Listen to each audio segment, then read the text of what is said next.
Hello बच्चों। तो हमें जो क्वेश्चन दे रखा है वो फिल इन द ब्लैंक्स का क्वेश्चन है, जिसमें आपके 4 फिल इन द ब्लैंक्स हैं।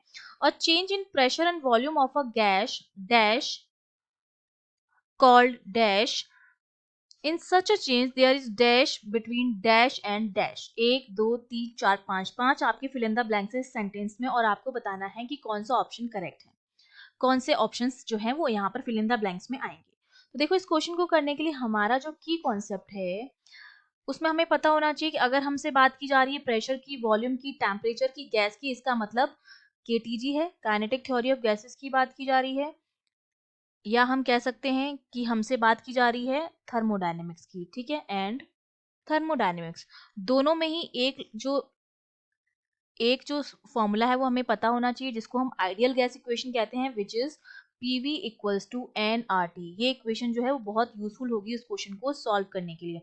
हम जानते हैं कि जब हम थर्मोडायनेमिक्स की बात करते हैं तो थर्मोडायनेमिक्स में हमारे पास बहुत सारे क्या होते हैं, प्रोसेस होते हैं। ठीक है, बहुत सारे प्रोसेस होते हैं, जिसमें आइसोथर्मल होता है, आइसोबेरिक होता है, ठीक है, आइसोकोरिक होता है, आइसोकोरिक, और बहुत सारे लॉ भी होते हैं।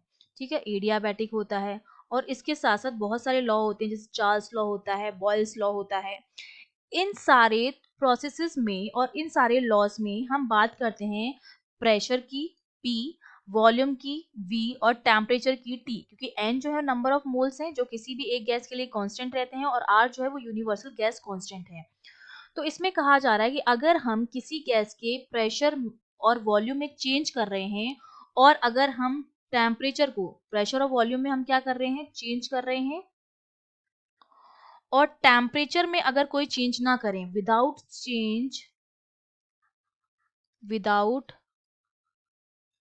चेंज इन टेम्परेचर, तो उस प्रोसेस को हम क्या कहेंगे, अगर P और V में चेंज करके हम T को कांस्टेंट रखें, ठीक है, T को हमने क्या रख लिया है, कांस्टेंट रख दिया है, तो उस प्रोसेस को हम कहते हैं आइसोथर्मल प्रोसेस। और उस आइसोथर्मल प्रोसेस के लिए आइडियल गैस इक्वेशन से मैं कह सकती हूँ कि PV इक्वल्स टू आ जाएगा कांस्टेंट, क्योंकि N कांस्टेंट है, R कांस्टेंट है, और T में भी हमने किसी तरह का चेंज नहीं किया, T को भी हमने कांस्टेंट रखा है, तो PV इक्वल्स टू कांस्टेंट, या मैं कह सकती हूँ P is inversely proportional to the V। तो हमारा जो first fill in the blanks है वो आ जाएगा a change in pressure and volume of gas without change in temperature. पहला जो डैश आ जाएगा वो हमारा क्या आ जाएगा, विदाउट चेंज इन टेम्परेचर या टेम्परेचर कांस्टेंट, उसको हम कहते हैं आइसोथर्मल प्रोसेस। तो ये मेरा हो जाएगा पहला फिल इन द ब्लैंक्स, ये हो जाएगा मेरा दूसरा फिल इन द ब्लैंक्स। ठीक है, इन सच अ चेंज, ऐसे चेंज में क्या होता है, there is dash between dash and dash. क्या होता है, आइसोथर्मल प्रोसेस में हीट का क्या होता है, एक्सचेंज होता है, क्योंकि जब हम एडियाबैटिक की बात करते हैं तो एडियाबैटिक में डेल्टा क्यू जो होता है वो 0 होता है। ठीक है, हीट का किसी तरह का कोई एक्सचेंज नहीं होता है सिस्टम और सराउंडिंग के बीच में। लेकिन जब हम आइसोथर्मल प्रोसेस की बात करते हैं तो आइसोथर्मल प्रोसेस में क्या होता है, फ्री एक्सचेंज होता है, क्योंकि टेम्परेचर जो है वो कांस्टेंट है, और टेम्परेचर को कांस्टेंट रखने के लिए क्या होता है, एक्सचेंज ऑफ हीट होता है। और किसके बीच में होगा, between system and surrounding. System हमारा वो हो जाता है जिसमें हमारी गैस भरी हुई है, और सराउंडिंग हमारा क्या हो जाता है, एनवायरमेंट हो जाता है, उसके आसपास का एरिया हो जाता है। ठीक है, तो हमारा देयर इज डैश, डैश में हमारा क्या आ जाएगा, एक्सचेंज ऑफ हीट, तो ये मेरा हो जाएगा third fill in the blanks. Between dash and dash, तो फोर्थ नंबर पे आ जाएगा आपका सिस्टम, सिस्टम एंड सराउंडिंग, ये फोर्थ हो जाएगा आपका, और ये फिफ्थ वाला हो जाएगा।